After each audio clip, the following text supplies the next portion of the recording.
په کشمیر کې ترهګري س جنگ به وشي. د هندستان تریداري لاندې د کشمیر په بیسران ناوا یا وادي کې چې د پهلګام د سیمې سره جوخته پرته ده د اپريل په 22 نیټه د 2 تنو لخوا ترهګریز برید شو چې 28 تنه یې مړه او څه د پاسه 20 تنه یې ټپیان کړل. ویل کېږي چې ټول وژل شوي نامسلمانه نارینه وو چې نه د قرآن سورتونه ویلی شول او د پاکستاني جرنالستانو د ځینو راپورټونو سره سم د هغوی تر لنډو کتلو وروسته هغوی ویشتل شوي دي. په دوی کې 25 تنه وژل شوي د هند تبه وو او په دې تبو کې هم نیم په نیمه د هندستان د آی بی یا انټيليجنس بیرو چارواکي او مامورین وو. دی وشتونکو ترهګرو خو ته سن دی ویلي او ټول یې ژوندۍ پریخي دي. په 28 تنو وژل شو کسانو کې بهرنیان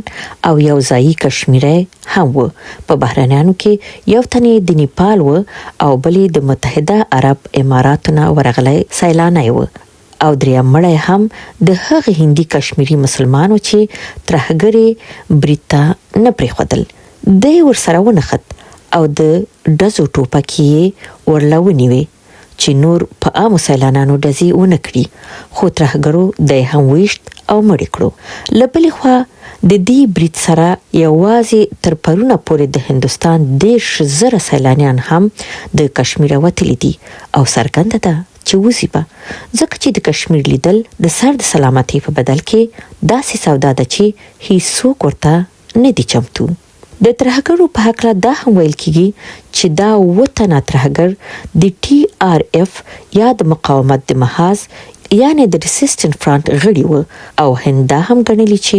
ټي آر اف د پاکستان د لشکر طیبه بیل شوی سانګوړې ده. همدارنګه د هند د وینا سره سم دا تور هم لګیږي چې د دې برید د او ترهګرو نه 4 یا 15 ترهګر پاکستانیان دي. د ترهګرو کالی پوځي کالیو ته د ورته ډول کالی وو. د دوی سره یا خو د M4 کاربین ډوله ټوپک وي او یا هم په آی کې 2 ټوپکو سمبال وو. دوی کیمرې هم لرلې او داسې کلکې خولۍ یا هلمټ یې په سر وي چې هلته هم کیمرې لګېدلې وي. د هند رسنیو د بریدګرو د نه موندلو خبر ورکړی او دلیل دا ویل چې برید کوونکي تر برید وروسته په ځایي ځنګلونو کې پټ شوي خو هندي پوځیان او سرخي الوتکې لټون ته وتې دي. ولې د بریدګرو نه نیول هم د حیرانتیا خبره ده او پوښتنې راپورته کولی شي. د هند رسنۍ دا هم وایي چې دې ترهګرو هغه لارې کارولې چې رادار یې نشي ښودلی او له دې نه دا څرګندېږي چې د ترهګرو روزنه ډیره ښه شوې وه. خو یو پوښتنه هم شته او هغه دا ده چې برید د هند یو پراته پوځي یونټ ته چې کنډک یا ټولی به و د 10 کیلومترو په واټن کې لنډ شوی او ویل کېږي چې له دې یونټ نه هندي پوځیان هغومره چټک د ترهګرو په وړاندې نه دي ودرېدلي څومره چې ترې تمه کېدلی شوه. او دې خبرې نوموړی برید چې ځینو هندي کتونکو په 9 اکتوبر کال 2023 کې په اسرائیل باندې د حماس برید ته ورته ګڼلی دی نور هم شکمن کړي دي. په اسرائیل باندې د کال 2023 د اکتوبر د 9 د برید په هکله ویل کېدل چې د حماس په هغه برید کې هم اسرائیلي حکومت او پوځ دواړو د 15 ساعتونو لپاره ځانونه د حماس په جنګیالیو ناکاره کړي وو چې پاله یې تر دې دمه د اسرائیل په ګټه او د حماس، حزب الله او حتی ایران د تاوان په توګه تاریخ ته پاتې شوې ده. لبل خو پاکستانی رسنیو د ترهګر برید په هکله د هند تورونه سم نه دي ګڼلي او ویلي دي چې د هند پوځ ولې د دې برید مخه نه نیوله ځکه چې برید خو په پهلګام کې شوی او پهلګام په لیکه پرته سیمه نه ده بلکې کابو 400 کیلومتره د لیکنه اخوا په هندستاني کشمیر کې دننه پرته ده. او پرون د هند دفاع وزیر خاغلی راجنات سنگ او د کورنیو چارو وزیر خاغلی امیت شاه هم ومنل چې د هند استخبارات او ساتونکي ځواک له وړاندې نه د بریدګرو په نیولو کې ناکامه او لړ پاتې شوي دي. ولې همدا پاکستانی جرنالستان هغه وخت تل غلی پاتې شوي کله چې د پاکستان پوز د تروریزم ورته تورونه په افغانستان لګولې دي، ځکه چې هلته خو هم دا پوښتنه کېدای شي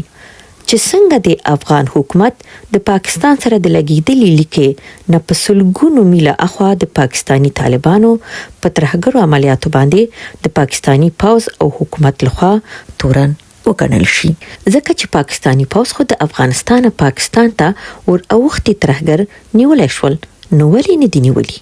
ولې د دې ټولو الوګلو سره چې هند یا پاکستان او یا د دواړو جوړ کړی دی، داسې ښکاري چې په دې دریو موخو کې پرې یوه موخه ټوله یا په نسبي ډول سرته رسول غواړي، یو یا دا چې پاکستانی پوز بیرته پاکستانی ولس خپل شاته داسې ودروي چې پاکستان ته به د هند سره د جګړې په بیه پریوزي. دویمه لوبه به دا وي چې جنگ به نه کېږي او یوازې به د پاکستانی ولس د خواخوږیو د خپلولو هڅې او د هغوی د پام د اړولو هڅې کیږي. دا هڅې یوازې پاکستانی پوز نه کوي، بلکې په دې هڅو کې د پاکستانی پوز سره نواز شریف او زرداری هم شریک دي، او نه یوازې دا چې دوی ورسره شریک دي، بلکې د هند پوز او حکومت هم ورسره یوه خوله دي، او خدای سه چې نو به ورسره کوم هیوادونه یا لوی ځواکونه ولاړ وي، ځکه چې دا لوبه به بیا وړه لوبه نه وي، او هند او پاکستان تر هغې ډیر واړه دي چې داسې لوی لوبې دي وکړای شي چې هم د ترهګر برید وشي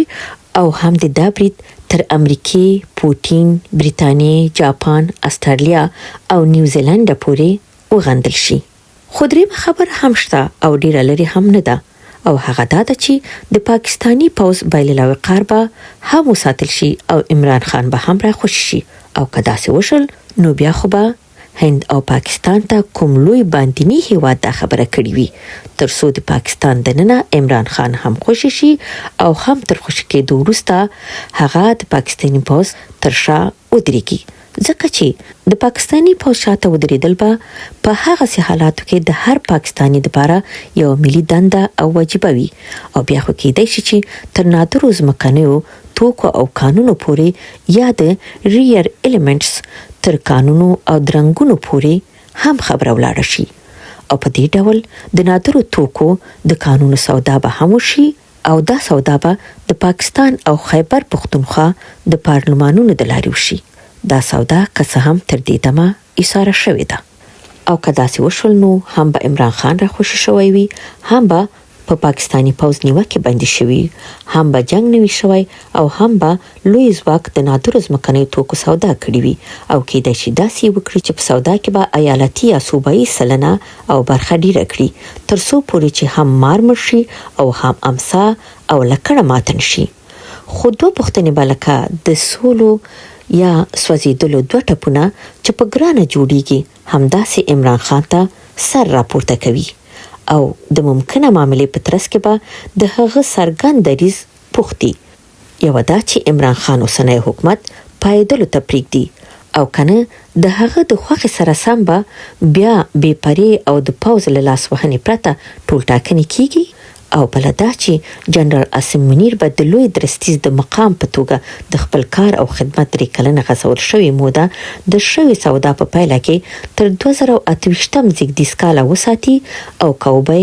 نه ساتي. په دې کې به شک کول زیاتی وي که ووایو چې پاکستانی پوز د اوسني سیاسي او جوړ کړي حکومت په نه پاتې کېدلو یا د ټول ټاکنو په پایله کې د سیاسي حکومت بدلیدلو ته تیار دی، خو تر 2028 زیږدیز کاله پورې به د لوی درستیز د اوږدې شوې مودې داسې سودا چې جنرال عاصم منیر ترې لاس واخلي هغه ته ډیره ګرانه پریوزي. نو څه به کیږي؟ کیږي به دا چې یا به عمران خان د جنرال عاصم منیر شرط مني او له شرطونو پرته به مني، یا به جنرال عاصم منیر د عمران خان خبره مني، او یا به دریم لوی هیواد جنرال عاصم منیر د نادرو قانونو د سودا په بدل کې دې ته اړباسي چې د عمران خان خبره دی ومني. په دې لړ کې څلورم انتخاب نشته.